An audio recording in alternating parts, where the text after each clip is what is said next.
জয় হিন্দ, বন্দে মাতরম। বন্ধুরা, একটা খবর, এবং সেটা অত্যন্ত সুখকর ও গুরুত্বপূর্ণ খবর 31শে জানুয়ারি 2026 প্রকাশিত হয়েছে।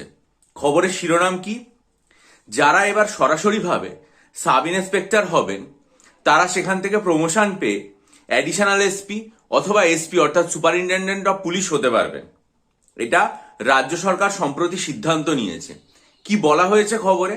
বিধানসভা ভোটের মুখে বড় সিদ্ধান্ত নিল রাজ্য। যারা সরাসরি সাব ইন্সপেক্টরের পদে চাকরি পাবেন তারা পদোন্নতি পেয়ে সুপারিনটেন্ডেন্ট অফ পুলিশ অর্থাৎ কোনো একটা পুলিশ সুপার জেলার অথবা সমগোত্রীয় কোনো পোস্ট অথবা অ্যাডিশনাল এসপি পর্যন্ত প্রমোশন পাবেন। এতদিন পর্যন্ত অন্য রাজ্যের পুলিশে এই সুযোগ থাকলেও পশ্চিমবঙ্গের পুলিশে এই সুযোগ ছিল না। এতে পুলিশে কাজের উৎসাহ যেটা সেটা বাড়বে বলে মনে করা হচ্ছে।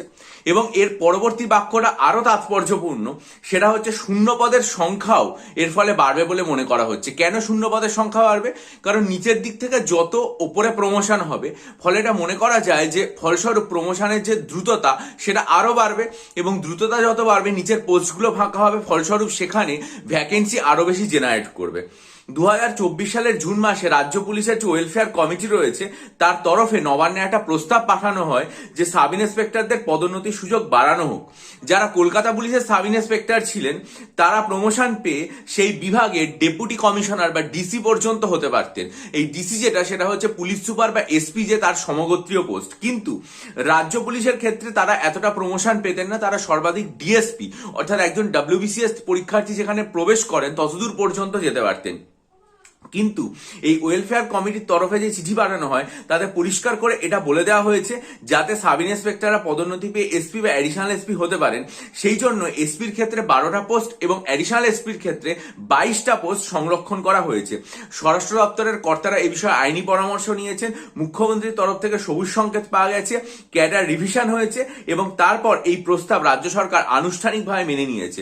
অর্থাৎ এখন থেকে যারা আর কি রাজ্যে সাব ইন্সপেক্টর পদে যোগ দেবেন রাজ্য পুলিশে, তারা প্রমোশন পেয়ে এসপি বা অ্যাডিশনাল এসপি পর্যন্ত হতে পারবেন। এবং এর ফলে রাজ্য সরকার মনে করছে বা পুলিশের অনেক সংশ্লিষ্ট কর্তারা মনে করছেন যে রাজ্যে ভ্যাকেন্সি আর কি পুলিশ সাব ইন্সপেক্টরের ক্ষেত্রে বাড়বে।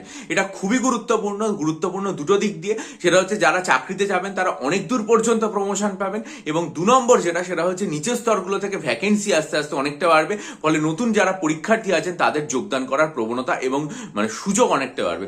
গুরুত্বপূর্ণ খবর আপনাদের সাথে শেয়ার করলাম। আপনারা যদি মনে করেন আমার কাছ থেকে ডাব্লিউবিসিএস পরীক্ষার জন্য 48টা মক টেস্ট, ডাব্লিউবিএসএসসির জন্য নতুন সিলেবাসে 12টা মক টেস্ট নেবেন, বা অপশনাল সাইকোলজি স্টাডি মেটেরিয়াল বা স্ট্যাটিক জিকে স্টাডি মেটেরিয়াল নেবেন, ইমেলে যোগাযোগ করুন। ভালো থাকবেন।